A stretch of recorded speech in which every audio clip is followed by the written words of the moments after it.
지난주까지 우리는 가스펠 프로젝트 제4권을 마쳤습니다. 7월에 잠시 한 달 동안 도시와 교회라는 주제로 교회의 선교적인 사명과 도시 안에서 교회의 공공성에 대해서 같이 나누려고 합니다. 쉽게 말하면 나주 장로교회가 나주 혁신도시에서 어떤 철학을 가지고 하나님 나라를 보여주는 구제와 선교 사역을 할지에 대한 내용을 나누겠습니다. 다음 주부터 다룰 주제가 굉장히 저는 기대가 되는데요. 그 기대감을 잠시 내려놓고 오늘은 지난 13주 동안 있었던 내용들을 좀 요약하되 최근에 우리가 다뤘던 지혜서의 내용들을 지혜서의 3권, 잠언, 전도, 욥기를 좀 요약하고 종합하는 시간을 갖겠습니다. 하지만 전부를 종합하지는 않고요. 한 가지의 주제를 가지고 제가 그 내용들을 종합하려고 합니다. 오늘은 새로운 성경 해석이 많기보다는요, 이미 들었던 3번의 설교를 잘 정리하고 그 내용을 풍성하게 적용하는 것에 제가 집중하려고 합니다. 풍성할지 안 풍성할지는 모르겠고요. 여러분이 느낄 때 풍성함을 느끼는 거니까. 이 시간을 통해서 지혜서가 말하는 잘 사는 삶이 무엇인지 풍성하게 이해함으로 자신의 삶을 돌아보고요. 그리고 어떻게 잘 살아야 될지를 다짐하며 나아가는 시간이 되길 바랍니다. 우리는 3권의 지혜서가 답하고 있는 질문이 무엇인지 반복적으로 살펴봤습니다. 이 지혜서가 답하고 있는 질문은 이거예요. 우리가 살고 있는 이 세상은 어떤 세상인가? 그리고 그 세상에서 무엇이 좋은 삶인가? 잘 사는 것인가? 그리고 어떻게 그 좋은 삶을 살 수 있는가? 이 주제가 이 욥기 그리고 잠언 전도서가 답하고 있는 질문입니다. 근데 3권의 책 모두 매우 독특한 관점으로 이 질문에 대한 답을 해주고 있습니다. 그 독특한 관점을 한번 잠시 정리해 볼게요.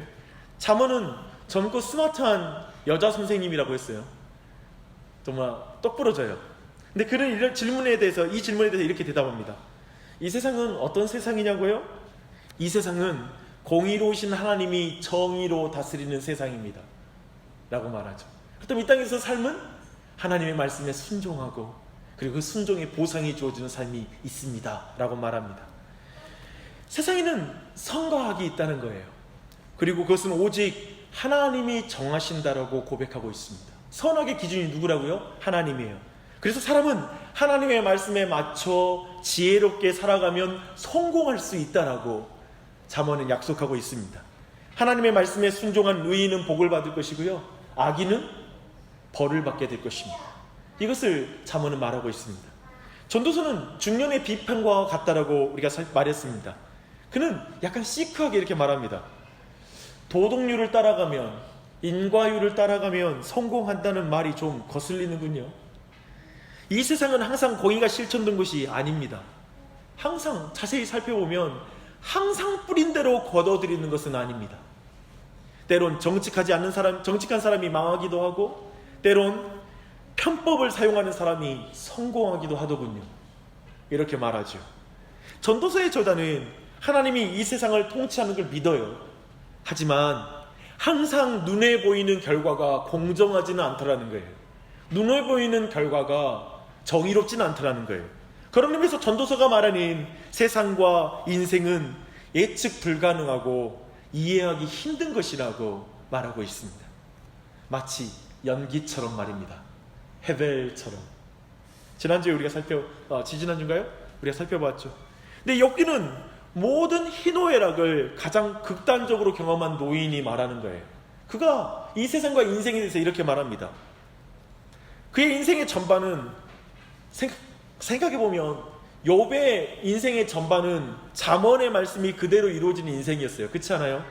하나님의 말씀에 순종하는 의인으로서 하나님의 복을 받고 누렸어요. 너무나 거부였죠. 동방에서 가장 큰 부자였다라고 말합니다. 그런데 그의 삶에 그의 신앙과 그의 삶이 깨지는 사건이 벌어져요. 한날에 자녀들을 다 잃었고요, 그리고 재산을 다 잃었습니다. 재산은 모든 악한 자들이 약탈해 갔어요. 이걸 주목해야 돼요. 선한 자의 재산을 악한 자들이 약탈해 갔어요. 그리고 자녀들은 하나님이 부린다고 생각되는 바람이 그 집을 쳐서 무너져 자녀들을 다 잃어버렸어요. 하나님이 저주하고 있다라는 그 상황이 된 것이죠. 벌을 내리고 있는 상황이 된 것이죠. 그리고 온몸은 가려움과 고름을 동반하는 종기가 일어났습니다. 그는 마음과 온몸의 고통을 담아 질문합니다. 이 세상을 정말 하나님이 다스립니까? 하나님은 지혜롭고 선하며 공의로우신 분 맞습니까? 도대체 의롭게 산들 무슨 소용이 있습니까? 라고 말하는 거예요. 욥기는 의인의 극단적인 고통이라는 상황을 통해서 이 세상을 하나님이 통치하고 계시고 우리는 여전히 선한 삶을 살 이유가 있는가? 어떤 보상이 없어도 하나님께 순종할 이유가 있는가? 라는 그 질문을 우리에게 하고 있어요. 이 질문을 우리에게 답하고 있습니다. 우리는 방금 간단하게 이렇게 세상과 인생에 대한 세 권의 지혜서의 답을 살펴보았습니다. 먼저 질문이 있습니다. 여러분 들으실 때 잠언과 전도 욥기는 세상에 대해 전혀 다르게 보고 있는 것 같지 않아요? 특별히 두 가지로 나눠볼게요. 잠언과 전도 욥기서. 둘이 사는 세상이 다른 세상 같지 않아요? 그리고 잘 사는 인생에 대해서도 둘은 너무나 다른 관점을 가지고 있는 것처럼 보이지 않습니까? 만약 여러분이 성경을 처음 읽는 독자라면 지혜서 삼형제는 독특함을 넘어서서 서로 부딪히는 책처럼 보여요. 서로 다른 말하고 있는 것 같아요. 다른 식의 인생관과 세계관을 가진 것처럼 우리에게 비춰집니다. 특별히 잠언과 나머지 두 권의 책은 너무 달라 보여요. 만약에 여러분이 왜 인생살이가 이 모양입니까? 왜 세상이 이렇습니까? 세상 돌아가는 꼴을 보면 이 세상을 다스리시는 전능하고 선하신 하나님이 믿어지지가 않습니다 라고 말한다면 전도서와 욥기의 답은 쉽게 말하면 이거예요. 믿어지지 않을 때 믿으십시오. 이해할 수 없을 때 믿으십시오. 어떠세요? 너무 뜬금없죠? 우리는 이런 말을 밑도 끝도 없는, 믿을 수 없는, 믿기 힘든 말이라고 생각합니다. 제가 이거 가지고 랩을 한번 해보고 싶었어요. 그래서 밑도 끝도 없고 믿어지지 않고 믿을 수 없는 말, 라임을 맞추면 이런 말이죠. 우리는 전도서와 욥기가 어떤 면에서 되게 이단적인 느낌을 우리가 이 안에서 받을 수 있어요. 짧게 말하면 잠언서와 전도서 욥기는 독특함을 넘어서서 이질감이 느껴지는 그런 책들이기도 해요. 어떻게 이게 한 지혜서 안에 있는지가 우리에게 질문이 드는 것이죠. 제 안에 풀고 싶은 건 오늘 설교는 여기에 있어요. 이 주제를 여러분과 함께 풀어보고 그 의미를 살피는 거예요. 근데 지혜서를 바르게 이해하려면 세 권 모두 삶에 대한 완전히 성경적인 관점을 취하고 있다는 사실을 놓치면 안 돼요. 모두 다가 성경적인 관점을 가지고 있어요. 잠언도 신명기의 역사를 가져와서 신명기적 사관을 가진 지혜서이거든요. 이것도 진리를 말하고 있는 거예요. 그리고 전도서와 잠언, 그 욥기도 진리를 말하고 있습니다. 제가 이 부분에 대한 이해를 위해 좀 한 가지 비유를 들어볼게요. 네, 아시다시피 저는 그 삼남 일녀 중에 막내입니다. 위에 두 형님은 아직도 성경의 진리를 받아들이지 않고 완고하게 불신자의 상태로 남아있는 형제들입니다. 우리 둘째 형님은 매우 깊이 있는 사업가라고 생각합니다. 제가 볼 때 둘째 형님이 생각하는 경영 방식과 부지런한 삶을 살면 저는 성공하겠다는 생각이 들어요. 그가 말하는 어떤 사업관과 이런 것을 들어보면 너무 맞아. 너무 성경적 원리를 너무 많이 가지고 있어요. 어쩜 이렇게 성경의 원리를 믿지 않는 자가 이렇게 충실하게 행할까 싶을 정도로 일상생활에 그가 생각하는 방식과 판단력은 너무나 탁월해요. 저렇게 치밀하고 논리적이고 성실하게 사는 사람이 실패하는 것도 쉽지는 않겠다라는 생각을 갖게 하는 인물이에요. 그래서 참 잘 돼요, 삶이. 그래서 우리 둘째 형님은 인생의 원리를 따라서 행하면 성공할 수 있다는 잠언의 구조, 인과율적인 구조를 분명하게 확신하는 사람이에요. 그래서 자기는 뭐든지 하면 된다는 거예요. 생각해 보십시오. 이제까지 해서 안 된 게 없었거든요. 그렇게 살고 그렇게 판단하고 하면 대부분의 일이 성공되게 돼 있어요. 그렇게 보여요. 둘째 형님은 분명히 무신론자이지만 이 세상에 하나님이 주신 인생의 원리, 인과율을 충실하게 따라서 살아가는 그런 사람입니다. 사업가입니다. 그런데 우리 큰형님은 다릅니다.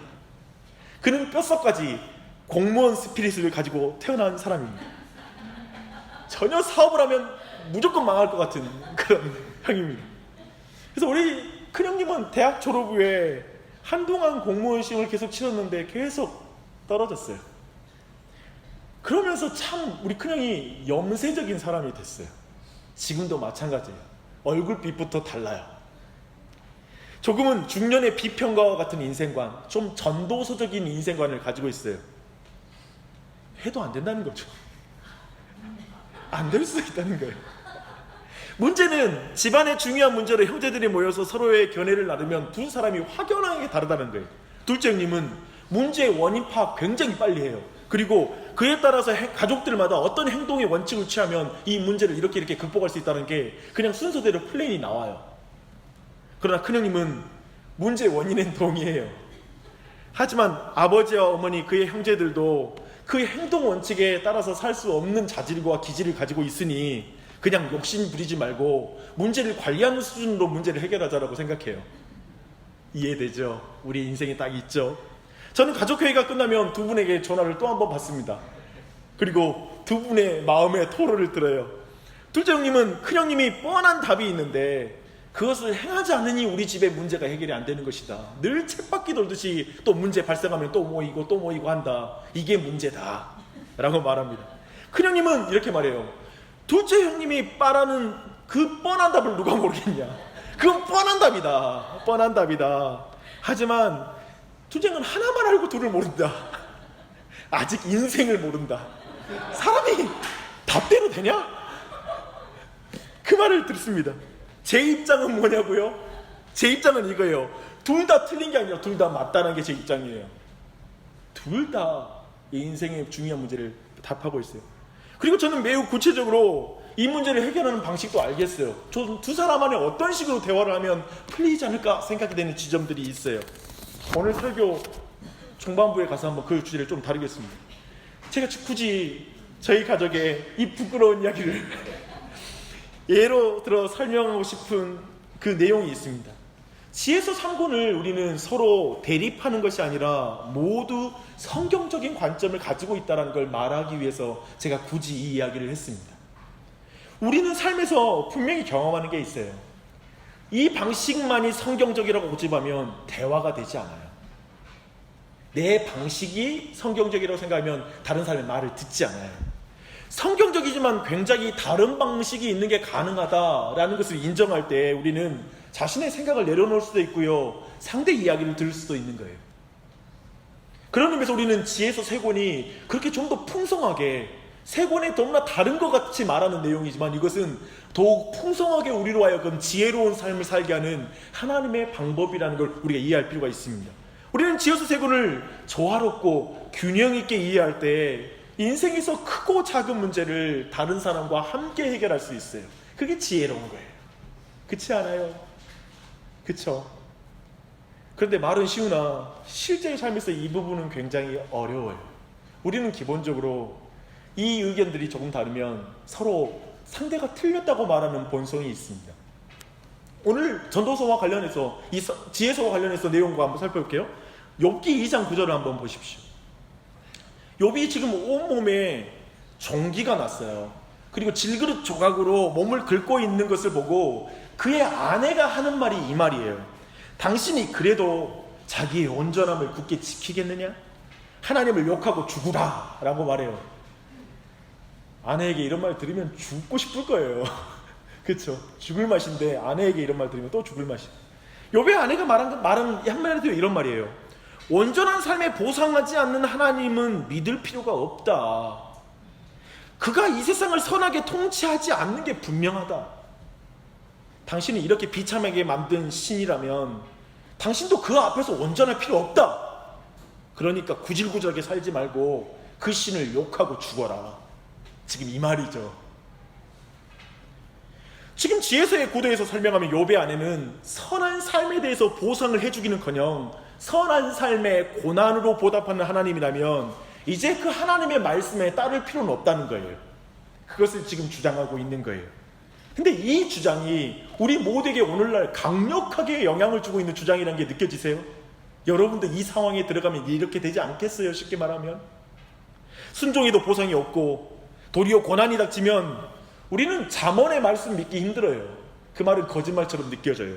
하나님의 말씀에 순종하면 복, 불순종하면 저주라고 말한 신명기와 잠언서는 도대체 우리는 어떻게 해야 됩니까? 그건 정말 지혜로운 말씀이에요? 그걸 따라야 되는 거예요? 라는 이 질문이 들죠. 많은 사람이 이 지점에서 욥과 똑같은 패턴으로 말을 해요. 말하지는 않더라도 이렇게 똑같은 패턴으로 욥의 아내와 같이 행하게 되어 있어요. 이런 거죠. 그래, 말씀대로 살아도 이렇게 결과가 없다면, 그래, 이제부터는 그렇게 철저할 필요는 없겠네. 말씀 철저하게 보면서 그거 따르려고 할 필요 없겠네. 그 결과가 이것이라면, 아니야, 그래, 이제 대강 종교생활 하겠어. 그래, 적당히 믿고 살자 라는 마음이, 우리는 말로는 이 말을 하지 않는데 마음 깊숙한 곳에서, 그래, 이제 말씀이 간절히 보고 기도하고 이제 그만하자. 우리 안에 그 열정과 간절함이 사라지기 시작해요. 철저함이 사라지기 시작해요. 그리고 되게 느슨하게 우리는 말씀과 기도로 우리의 삶을 살아가게 돼요. 그것을 말하는 거예요. 그런데 여기에서 전도서와 욥기는 이 지점에서 분명한 차이를 보여주는 거예요. 전도서와 욥기는 뭘 지혜라고, 도리어 또 이렇게 길게 욥기와 전도서가 말하면서 뭘 지혜라고 말하냐면 하나님을 경외하는 것. 그러니까 잠언의 원리로 돌아가는 것이 지혜로운 삶의 첫걸음이라고 또 말을 해요. 그러니까 욥기와 전도서는 잠언을 베이스로 까는 거예요. 그래서 전도서와 욥기의 중요한 목적이 뭐냐면 도리어 잠언을 강조하려는 게 목적이에요. 그래, 맞다. 선한 삶을 살아도 이 땅에서 보상이 충분히 주어지지 않을 수 있단다. 기독교의 역사를 봐라. 하나님의 백성은 항상 보상을 받았던 것은 아니다. 도리어 고난을 당했단다. 예수님부터 불의한 자에 의해서 죽임을 당하셨지. 교회는 순교자의 피 위에 세워졌단다. 사랑하는 나의 백성들아, 보이는 것에 속지 말아라. 하나님은 온 세상을 공의로 통치하신단다. 그리고 세상 끝에 완전히 그 공의가 이루어지는 것을 너의 두 눈으로 똑똑히 볼 것이란다. 믿으라. 그러니 하나님이 만든 선 안에 거하라. 하나님의 말씀에 보상이 있던지 없던지 하나님의 말씀을 믿고 따라라. 그분을 경외해라. 도리어 우리는 늘 이제까지 기독교를 설명하는 방식이 뭐냐면 예수 믿으면 복 받아요, 너 당신의 소원대로 형통해요 라는 것으로 계속 그 패턴으로 말하니까 신앙이 계속 어려운 거예요. 그대로 안 됐거든. 근데 성경은 이 지혜서는 다르게 말하는 거예요. 그런 일이 있을 수 있어. 고난이 닥칠 수 있어. 위기가 올 수 있어. 너희 삶에 어려운 일이 닥칠 수 있어. 그래도 하나님을 따라라. 분명히 하나님의 뜻은 분명히 이루어질 것이다. 도리어 매우 전공법으로 가요. 인생이 불분명하고 의인이 고난을 청하는 상황 속에서 전도서와 욥기는 모두의 지혜의 여정이 하나님을 경외하는 것으로 시작한다라고 말하고 있어요. 잠언서 1장 7절 한번 보십시오. 여호와를 경외하는 것이 지식의 근본이거늘 미련한 자는 지혜와 훈계를 멸시하느니라. 잠언서 31장 30절에는 현숙한 여인을 통해 지혜의 근원을 이렇게 말해요. 고운 것도 거짓되고 아름다운 것도 헛되나 오직 여호와를 경외하는 여자는 칭찬을 받을 것이라.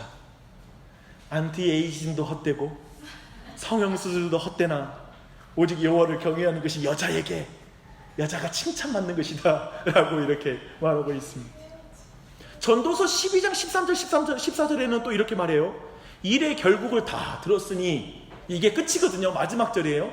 일의 결국을 다 들었으니 하나님을 경외하고 그 명령들을 지킬지어다. 지금 잠언을 행하라는 거예요. 잠언으로 돌아가라. 인생 헛된 거 다 받지 않느냐. 그러니 잠언으로 돌아가라. 이것이 모든 사람의 본분이니라 라고 말하고 있습니다. 지금 잠언과 전도서를 통해서 하나님을 경외하는 것의 의미를 우리는 분명하게 여기서 파악할 수가 있습니다. 하나님을 경외하는 것은 하나님이 만드신 선과 악의 정의에 대한 존중이 하나님을 경외하는 거예요. 그래서 말씀 봐봐요. 그래서 잠언의 1장 7절은 하나님을 경외하면 뭘 따른다? 하나님의 지혜와 훈계를 따른다. 말씀을 따른다는 거예요. 이게 연결되는 거예요. 또 전도서는 하나님을 경외하면 그의 명령을 어떤다? 지켜 행한다. 그러니까 하나님을 경외함과, 물론 경외가 사랑과 그리고 두려움이 섞인 감정이라는 걸 우리가 알고 있잖아요. 그걸 넘어서서 근본적으로 경외에 대해서 지혜서가 말하는 것은 하나님의 말씀을 듣고 행하는 거예요. 그것과 관련이 있어요. 그래서 진정한 지혜란 선악 가운데 경계선을 정확하게 인지하고 그것을 넘지 않는 게 지혜로운 삶이에요. 그것이 지금 지혜서가 말하는 지혜죠. 주목할 것은 전도서의 결론이에요. 일의 결국을 다 들었으니 하나님을 경외하라. 전도서의 시작은 이거였거든요. 헤벨, 모든 것이 헤벨, meaningless라고 말할 수 있고, 의미 없음이라고 말할 수 있고, 또 한편은 안개라고 말할 수 있다고 했잖아요. 그렇게 말하고 나서 불명확한 세상 속에서 오직 하나님을 경외하는 것만이 분명한 것이라고 말하는 거예요. 이 세상 다 사라진다고요. 잘 봐요. 사람들은 하나님이 불분명하다고 생각을 해요. 근데 지금 이걸 뒤집는 거예요. 아니, 생각해봐. 너 곧 있으면 죽어서 시간 지나면 파묻혀서 네 뼈도 사라져. 지금 이 세상에 보이는 게 분명한 게 아니라 보이지 않는 하나님이 진짜 분명한 분이야 라고 지금 역전시키는 거예요. 다시 한번 말합니다. 사람들은 선과 악이 불분명하고 선과 악에 대한 보상이 불분명하면 하나님의 말씀을 따르지 않는 쪽으로 가요. 대부분 그래요. 잘 생각해봐요. 그쪽으로 가요. 그런데 전도서와 욥기는 도리어 하나님 한 분만이 분명한 분이니까 그분의 말씀 따라라. 그래서 그게 지혜로운 거다 라고 지금 주장하고 있는 것입니다. 욥기 42장 1절부터 6절에서 욥은 하나님 앞에 뭔가 이유를 알기 원하죠. 근데 욥은 그때 그가 발견한 것은 하나님이 말씀하시는 하나님의 말씀을 듣고 나서의 그의 답은 이거예요. 주께서는 못하실 일이 없사오며 무슨 계획이든지 못 이루실 것이 없습니다. 즉 뭐냐면 주님은 주님의 전능하심을 의심하였음을 용서해 주세요 라는 말이에요. 그리고 무지한 말로 이치를 가린 자가 누구니까 내가 깨닫지도 못한 일을 말하였고 스스로 알 수도 없고 헤아리기도 어려운 일을 말하였나이다. 이 말은 뭐냐면 내가 가진 지식과 지혜로 이 세상을 하나님께서 공의로 통치하지 않고 있다라고 내가 평가하고 판단한 걸 용서해 주십시오. 2살짜리 아이가 지혜로운 왕이 수천만 명의 사람들의 관계와 상황을 알고 판단하는 판단을 이해할 수 없듯이, 그 판단을 짐작할 수 없듯이 저는 제 일상에 벌어질 때 악이라고 생각하는 모든 것을 악이라고 규정하는 것 또한 주님, 저는 하나님 앞에 그렇게 규정할 수 없는 존재입니다. 이해되시죠? 저 또한 창조주의 의로운 통치를 조금도 짐작할 수 없습니다. 저는 오직 창조주 하나님 그리고 구원자 하나님을 믿습니다. 그리고 보상은 내가 어떻게 할 수 없으나 내게 주어진 분명한 하나님의 말씀을 순종하는 것은 내가 순종하기를 원합니다 라고 대답한다고. 이것이 전체가 지혜서의 맥락으로 이해하시면 돼요. 그러니까 잠언서로 연결이 되죠. 도리어.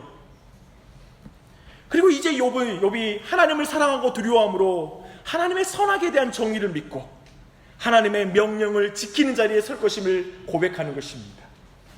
결국 지혜서 모두 잠언을 베이스로 하고 있습니다. 잠언이 기초예요. 글이 돌아가게 해요. 저희 형제의 이야기를 다시 나누면 더 이해에 도움이 될 것 같습니다. 저희 둘째 형은 기본적으로 삶의 성취가 있는 사람입니다. 그리고 자신감이 있습니다. 자세히 보면 불신자 할지라도 아까 나눴지만 하나님이 이 땅에 심어놓은 일반적인 원리를 충실하게 수행하면 일명 성공하고 성취할 수 있는 것 같습니다. 또 시기도 잘 타야 하지만 그렇습니다. 우리는 여기서 잠언이 말하는 말씀대로 하나님의 말씀에 순종하면 복을 받고 그렇지 않으면 저주를 받는다는 것이 일반적으로 우리에게 이루어진다는 걸 먼저 여러분이 정리해야 돼요. 그래서 우리가 일반적으로 이렇잖아요. 하나님 말씀 순종해서 분명히 우리에게 기쁨이 있어요. 순종하면 하나님이 주신 복이 있어요. 이걸 완전히 부정하면 안 돼요. 그리고 바로 전도서로 가면 안 돼요. 욥기로 가면 안 돼요. 기본적으로 잠언이 말하고 있는 진술은 맞아요. 불신자들도 심지어 하나님의 원리에 따르면 잘 산다니까요. 그래서 우리 또한도 마찬가지로 하나님의 원리에 충실하면 여러 가지로 삶의 열매가 있고 성취가 있을 것입니다. 그러나 저희 둘째 형과 같이 성실하게 도덕적으로 살면 괜찮은 삶을 사는 사람들은 조심해야 될 것이 있습니다. 실패한 사람을 볼 때 그가 성실하지 않고 자기의 충고대로 살지 않았기 때문에 그렇게 된 거라고 말하는 것은 조심해야 됩니다. 그렇게 쉽게 말해서는 안 돼요.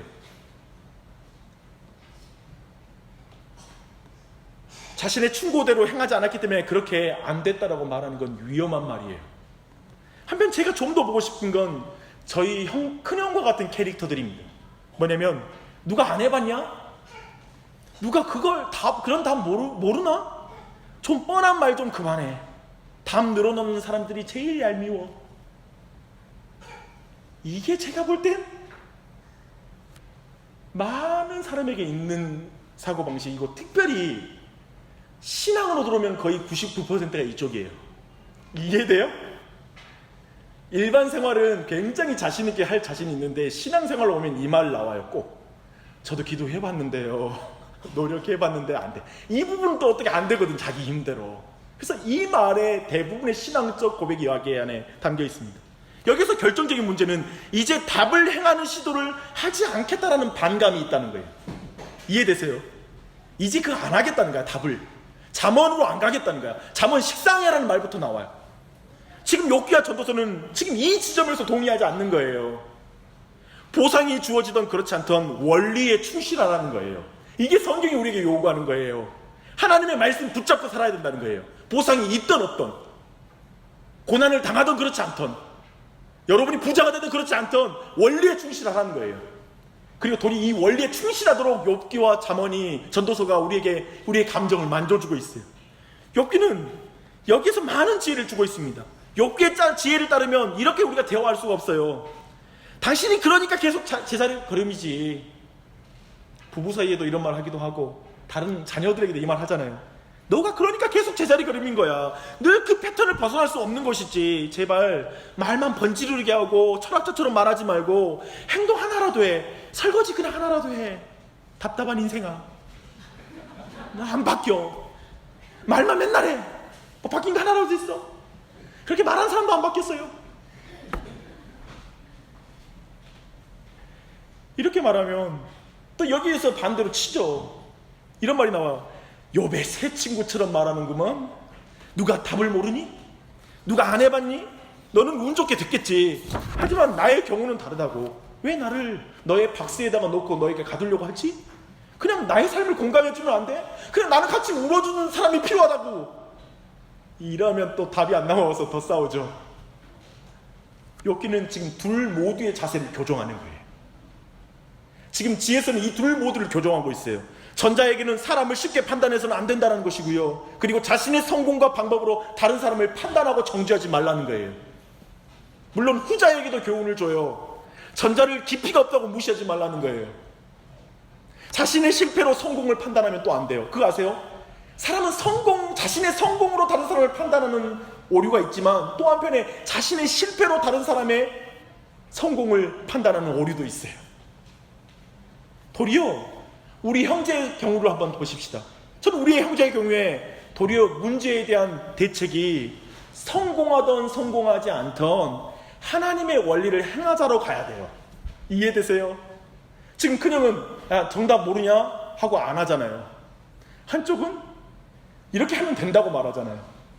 지금 뭐가 중요하냐면 이것이 성공하냐 성공하지 않느냐의 문제가 핵심이 아니라, 지금 지혜서의 지혜는 뭐냐면 그런 성공과 실패의 유무와 상관없이 너가 마땅히 행해야 될 원리대로 가라.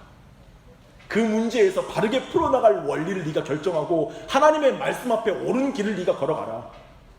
이때 담대함이 온다고요. 여기에서 신자의 능력, 이걸 믿게 되면 힘이 있어요. 그래, 지금 내 감정과 상관없이 난 주님 뜻 따라간다. 이 마음이 그리스도인 안에 생기는 거예요. 담력이 생기는 거예요. 근데 지금까지 모든 구조해봐요. 신앙생활 기도했는데 안 되니까 기도하기 망설여진다는 거야. 순종했는데 안 되니까 내가 순종하는 게 망설여지고 말씀 모르게 망설여지고. 대부분의 패턴이 이 패턴 안에 있어요. 또 순종했다고 또 간증하고 막 돌아다니는 사람도 있고, 두 가지가 같이 가요. 근데 도리어 성경은 아니, 그런 결과 상관없어. 그런 어떤 거 상관없이 주님 말씀에 순종하고 가는 거야. 이것이 지혜야 라는 걸 지금 말하고 있는 것입니다. 결국 전도서와 욥기 모두가 결국에 하나님을 경외하는 것, 즉 잠언의 원리를 실천하도록 지원하는 것이라면 정말 성경은 우리에게 풍성하게 많은 것들을 교훈해 주고 있는 거예요. 지혜로운 삶에는 무엇이 옳고 틀린지 선과 악을 나누는 하나님의 말씀이 필요합니다. 하지만 신앙의 삶이 어렵고 힘든 게 왜 그런지 아세요? 선한 사람이 악인이 당할 걸 당하거든. 악인이 당할 걸 선인이 당하거든요. 그때마다 마음이 뒤집어져요. 내 나름대로 몸부림치는데 인생이 안 되거든요. 이것이 우리 안에 고통스러운 외침이 돼요. 그래서 마음이 너무 혼란스럽고 고통스러울 때가 많아요. 해도 안 되는 인생이 있고 뭐를 해도 되는 인생이 있는 것 같다라는 마음이 들어요. 참 정직해도 진실해도 그것을 하나님이 알아주지도 않고 보상하지도 않는 것 같은 느낌이 들 때도 있어요. 여러분 진실 누가 알아줘요? 여러분의 정직함을 누가 알아줘요? 사람이 알아줘요? 목사가 알아주던가요? 그래서 많은 사람들이 뭐라고 하냐면 에이 이건 아닌가벼 이 말하는 거예요. 이건 아닌 것 같아. 이상해. 이 세상이 이 꼴로 돌아가면 안 되는데 하나님 정말 살아계시나 라는 마음이 드는 거예요. 하나님이 나를 최소한 사랑을 하지 않는 것 같아. 그렇게 되면서 사람들이 말씀을 떠나요. 그리고 정답에 짜증을 내는 사람으로 변해 있어요. 제가 교회에서 만나는 많은 사람이 정답에 짜증을 내요. 기도해요, 말씀 배워 그러면 화를 내요. 그리고 법이 식상해져요. 똑같은 얘기 그만 좀 하세요. 하나님도 긴 자를 들고 나를 재고 있는 분 같아. 그래서 하나님의 선하심도 믿기 힘들어져요. 이게 패턴이에요. 그런데 이들에게 전도서와 욥기에서 만나는 하나님은 너무 새로운 거예요. 그거 아세요? 저는 여기에서 제 신앙이 뒤집어졌던 것 같아요. 우리의 마음을 토닥토닥 다져주는, 이게 토닥여주는 것 같아. 욥기와 그 전도서 보면 그냥 내 마음을 막 토닥여줘. 하나님 앞에 허무함을 말할 수 있습니까? 그리스도인이? 말하는 거예요. 내 모든 감정을 다 토로할 수 있어요, 하나님께? 고통스러운데 내 안에? 다 말하는 거예요. 그럴 수 있다는 거예요. 그렇게 우리의 마음은, 우리의 모든 마음을 하나님께서 막 들어주세요. 욥기를 보면서 제가 놀라는 건 뭐냐면 하나님의 말씀이 맨 뒤에 나와요. 그 전까지 30장 거의 되는 많은 분량, 욥하고 친구들하고 말도 안 되는 이야기 토론하는 거 계속 들어요. 그리고 욥의 모든 외침을 다 들어요. 이게 기독교예요. 이게 성경의 하나님이에요. 이해되세요? 그냥 다 듣는 거예요. 그거 아세요? 하나님이 우리보다 더 들어요. 우리는 성경 보면 하나님 뭐 이렇게 말씀이 많으시나 싶잖아요. 근데 그거 아세요? 24시간 여러분 한번 삶을 계산해 보세요. 하나님이 여러분의 이야기를 더 듣나? 여러분이 하나님께 더 말을 많이 하나? 100% 하나님이 여러분의 말을 많이 들을걸요. 여러분의 신음소리 듣고 있고 고통소리 듣고 있을까? 그쵸?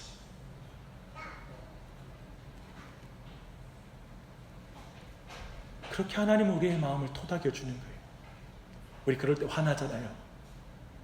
안 되는데 정답만 말하는 사람 만나면 화나잖아요. 거기서 정확하게 하나님은 욥기와 전도서를 통해 마음을 토닥여주는 거예요. 아주 생각을 깨는 거예요. 거기에서 고정된 생각, 내가 못해서 하나님이 이렇게 대하시는 거야 라고, 그냥 내가 죄지어서 이 고통 당하지 라고 거기에 막 머물러 있는 인생에게 와서 망치로 꿍 때리는 거예요. 정신 차려 이놈아, 난 그런 하나님이 아니야. 그런 하나님이 아니야. 자들고 너 인생 재는 사람이 아니야 라고 꿍 때리는 거예요. 그런데 결론은 어딘지 알아요? 우리 마음 다 만져주고 어디로 이끄냐면 다시 말씀 지키자, 내 말 지켜라 라고 가는 거예요. 근데 그러니까 가요. 처음부터 야 답이 틀렸네, 답 다시 외우고 와 라고 가면 도저히 회복이 안 될 것 같은데 모든 감정과 모든 토로를 다 듣는 거예요. 그리고 나서 그래, 네 마음 안다, 너의 연약함을 안다 라고 말씀하시죠. 히브리서 4장 15절은 이렇게 말합니다. 우리에게 있는 대제사장은 우리의 연약함을 동정하지 못하실 리가 아니요 모든 일에 우리와 똑같이 시험을 받으신 이로되 죄는 없으시니라. 그분 우리의 모든 감정을 아는 거예요. 그는 십자가 위에서 가장 극단적인 감정을 하나님 앞에 아버지께 고백을 해요. 엘리 엘리 라마 사박다니, 아버지 어찌하여 나를 버리셨습니까? 상상이 되세요? 삼위일체 하나님 사이에 이 표현이 있는 거예요. 이 예수님을 의지할 때 우리의 말도 안 되는 감정 하나님 들으세요. 제가 신앙하면서 느끼는 신앙생활의 가장 큰 딜레마는 거기였어요. 내가 죄짓고 내가 잘못해서 고통당할 때 하나님 앞에 감정을 말하는 게 어려웠어요. 그렇지 않아요? 솔직히 말하면 우리 모두의 대부분의 감정과 고백, 하나님 앞에 막 토로하고 싶은 고백을 하려고 하면 내가 이런 일 당하도 싸는데 하나님 앞에 왜 원망을 해? 하면서 내가 내 입을 막아요. 내 감정을 딱 잡아요. 근데 저는 이렇게 믿는 거예요. 이 예수 그리스도, 내 모든 걸 채울하신 예수 그리스도의 이름을 믿으면 내 그 불완전한 감정도 하나님께 고백할 수 있다는 거예요. 생각해보면, 따지고 보면 내가 이렇게 하나님 앞에 원망할 수도 없고 하나님 앞에 원망보다는 내가 불평할 수 없는 것들이 많거든. 나 슬프고 아프다라는 말도 말하는 게 부끄럽거든. 다 내 탓이니까. 근데 저는 예수 그리스도를 의지함으로 그 고백조차 드릴 수 있다고 믿습니다. 그분이 우리의 감정을 채우라는 분이시니까. 그렇게 우리 마음을 회복시키셔서 말씀에 순종하는 자로 우리를 세우시는 거예요. 이 지혜가 여기 안에 있어요. 그렇다면 마지막으로 이 예수님을 믿으면 여러분은 가정 안에서 배우자에게, 그리고 아이들에게, 그리고 교회 안에서 누군가에게 어떻게 말할 수 있을까요? 세상에서 이 예수를 본받아야 되는 거예요. 지혜로운 자, 이해되시죠? 쉽게 답으로 사람을 윽박지르지 말고 그 사람과 함께 울 줄 알고 웃을 줄 알고 그 길을 걸어가는 그런 사람이 되길 바랍니다. 그래서 오늘 내용의 전체적인 내용 가운데 다시 한번 여러분 마음 가운데 위로가 되었으면 좋겠고요. 여러분의 다시 한번 내가 말씀 쫓아야 되겠다. 다시 내 안에 말씀에 순종한 삶. 내가 계속 거절하고 내가 분명히 죄인 줄 알면서도 내가 계속 고집하고 있고 그런 태도와 패턴 속에 내가 살고 있는 내 모습이 있다면 회개하자. 돌이키자. 이것 내 안에 머물면 안 돼. 하나님 말씀으로 돌아서자 라는 그 마음을 고백하는 시간 되기 바랍니다. 아멘. 기도하겠습니다. 하나님 아버지 감사합니다. 오늘 이 시간 우리에게 허락하여 주셔서 주님의 말씀 듣게 해주시고 지혜서의 내용들을 정리하고 요약할 수 있게 해주시니 감사합니다. 하나님, 우리 일평생 우리가 하나님의 말씀을 쫓고 주님을 섬기는 그 길에서 온전한 보성이 다 주어지지 않은 것 같고 여전히 내 가정에는 문제가 있고 자녀들의 건강과 그리고 그 마음에 여러 가지 부족한 부분이 보이고 그리고 우리의 인생에서도 여러 가지 삶의 경제적인 문제 그리고 여러 가지 어려움이 닥칠지라도 하나님, 그 순간 하나님 믿어도 소용없네라는 그 방향이 아니라 그때마다 함께 우시는 예수님 만나게 해주시고 그 자리에서 함께 걷고 계신 예수님 만나게 해주시고 그때 느끼는 내 안에 있는 모든 감정까지도 다 아시는 하나님, 그래서 하나님 앞에 모든 걸 토로해도 듣고 계신 그 하나님 앞에 기도할 수 있게 해주시옵소서. 주님 의지하게 하여 주시고 그 주님을 만날 수 있게 하여 주시옵소서. 욥기와 시편과 잠언의 하나님을 만나게 하여 주시옵소서. 그래서 지혜로운 삶이 되어 다시 하나님 말씀으로 돌아가게 해주시고 다시 기도하는 자리로 돌아가게 해주시고 주님과 동행하는 자리로 돌아가게 해주시고 회개하는 자리로 돌아가게 하여 주시옵소서. 돌이키게 하여 주시옵소서. 우리가 그런 모든 믿음으로 성장할 수 있도록 끝까지 우리를 주장하여 주시길 간절한 마음으로 기도합니다.